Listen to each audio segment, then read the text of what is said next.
السلام علیکم دوستو، کیسے ہو؟ امید کرتا ہوں اچھے ہوں گے۔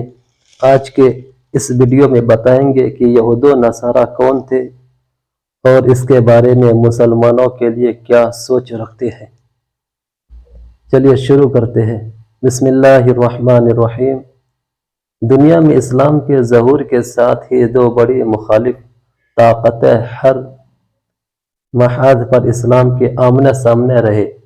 یہود و نصاری، چونکہ اسلام سے پہلے دنیا میں انہی دونوں مذاہب کا بول بالا تھا اور دونوں مذاہب بنی اسرائیل کی نسل میں تھے، اور دنیا کے علمی، مذہبی، اقتصادی اور سیاسی بساط پر یہی دونوں مذاہب چھائے ہوئے تھے۔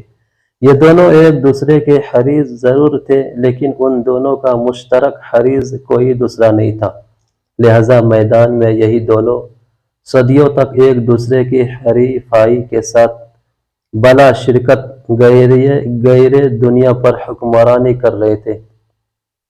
یہودیت اور نصرانیت دونوں ہی آسمانی مذاہب تھے۔ یہودی حضرت موسیٰ علیہ السلام پر نازل شدہ توریت کو اور نصرانی حضرت عیسیٰ علیہ السلام پر نازل شدہ انجیل کو بغل میں دبائے ہوئے تھے۔ چونکہ حضرت موسیٰ اور حضرت عیسیٰ دونوں ہی نسل ابراہیم سے تعلق رکھتے تھے اور حضرت ابراہیم علیہ السلام کو اپنا جد الاعلیٰ اور روحانی مرشد مانتے تھے، اس لیے یہ دونوں عالمی قدیم مذاہب اور صاحب کتاب ہونے کی وجہ سے ایک دوسرے کے خلاف اپنی دینی برتری کی جنگ میں ہمیشہ لگے رہے، اور دونوں ہی اپنی نسبت حضرت ابراہیم علیہ السلام کی طرف کرتے ہوئے دعویٰ کرتے تھے کہ حضرت ابراہیم علیہ السلام یہودی تھے، جبکہ عیسائی کہتے تھے کہ حضرت ابراہیم علیہ السلام عیسائی تھے۔ یہودی حضرت عیسیٰ علیہ السلام اور ان کی والدہ حضرت مریم علیہ السلام پر انتہائی بخش الزامات لگاتے تھے، جتنی کہ عیسائیوں نے یہودیوں پر یہ الزام بھی لگایا کہ انہوں نے حضرت عیسیٰ علیہ السلام کو سولی پر چڑھا۔ ان دونوں مذاہب کی باہمی جنگی مہم شدت سے جاری تھی، اور دونوں کا مرکز ملک فلسطین و شام تھا۔ مسلمانوں کے بارے میں ایک یہودی کی ریسرچ۔ مسلمانوں کے بارے میں یہودی کا سوچ کیا ہے؟ کہتے ہیں کہ میں جارڈن کا یہودی ہوں، میں ربی ہوں اور پیرس میں اسلام پر پی ایچ ڈی کر رہا ہوں۔ میں نے پوچھا، تم اسلام کے کس پہلو پر پی ایچ ڈی کر رہے ہو؟ وہ شرما گیا اور تھوڑی دیر سوچ کر بولا، میں مسلمانوں کی شدت پسندی پر ریسرچ کر رہا ہوں۔ میں نے کہا لگایا اور اس سے پوچھا، تو تمہارا ریسرچ کہاں تک پہنچی؟ اس نے کافی لمبا سپ لیا اور بولا، میری ریسرچ مکمل ہو چکی ہے اور میں اب پیپر لکھ رہا ہوں۔ میں نے پوچھا، تمہاری ریسرچ کی فائنڈنگ کیا ہے؟ اس نے لمبا سانس لیا، دائیں بائیں دیکھا، گردن ہلائی اور آہستہ آواز میں بولا، میں 5 سال کی مسلسل ریسرچ کے بعد اس نتیجے پر پہنچا ہوں کہ مسلمان اسلام سے زیادہ اپنے نبی سے محبت کرتے ہیں۔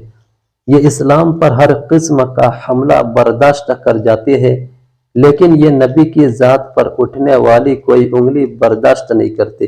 یہ جواب میرے لیے حیران کن تھا۔ میں نے کافی کا مگ میز پر رکھا اور سیدھا ہو کر بیٹھ گیا۔ وہ بولا، میری ریسرچ کے مطابق مسلمان جب بھی لڑے، یہ جب بھی اٹھے اور یہ جب بھی لپکے، اس کی وجہ نبی کریم صلی اللہ علیہ وسلم کی ذات تھی۔ آپ خواہ اس کی مسجد پہ آگ لگا دی جائے، آپ ان کی حکومتیں ختم کر دیں، آپ قرآن مجید کی اشاعت پر پابندی لگا دیں، یا آپ ان کا پورا خاندان مار دیں، یہ برداشت کر جائیں گے۔ لیکن آپ جو ہی ان کے رسول صلی اللہ علیہ وسلم کا نام نمات لہجے میں لیں گے، یہ تڑپ اٹھیں گے، اور اس کے بعد آپ پہلوان ہو یا فرعون، یہ آپ کے ساتھ ٹکرا جائیں گے۔ میں حیرت سے اس کی طرف دیکھ رہا ہوں۔ وہ بولا، میری فائنڈنگ ہے، جس دن مسلمانوں کے دل میں رسول کی محبت نہیں رہے گی اس دن اسلام ختم ہو جائے گا۔ چنانچہ آپ اگر اسلام کو ختم کرنا چاہتے ہیں تو آپ کو مسلمانوں کے دل سے ان کا رسول نکالنا ہوگا۔ مسلمانوں کے بارے میں ایک یہودی کا یہ سوچ ہے تو سوچو ہم سب کو کیا کرنا چاہیے۔ ہم سب کو چاہیے کہ مل جل کر رہے اور رسول کی سنتوں کی اطاعت کرتے رہے۔ اللہ تعالی ہمیں کہنے سننے سے زیادہ عمل کرنے کی توفیق دے، آمین۔ اگر ویڈیو اچھی لگی ہو تو چینل کو سبسکرائب کرے۔